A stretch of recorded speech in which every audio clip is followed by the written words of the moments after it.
Taylor tries to refute Bill's claims that if we start labeling countries that harbor terrorists, we will run out of allies.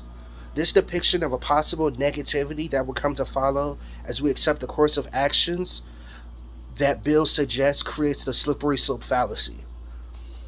She also uses ad hominem when she decides to try to generalize Bill's strong viewpoints as someone with family in the CIA. She's using this to try to discredit his claims as someone who has as emotionally supercharged through outside or familiar experiences. And Bill's fallacy is the glittering generality. Once he decides to use the harsh language such as murderers and rapists to describe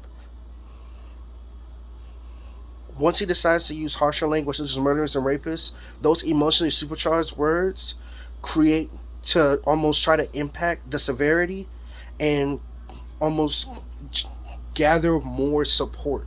Those words are trying to emphasize the fear and the negativity around those people.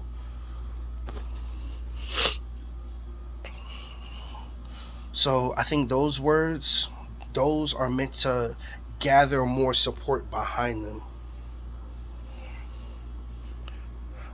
Another possible fallacy present in Bill's argument would be the either or, because he states that countries that are not willing to relinquish the terrorists to the U.S.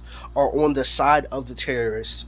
When honestly, that's not the case. They could decide to try to almost handle their, they could almost try to handle their terrorists on their land because it is still on their land. It's in their jurisdiction.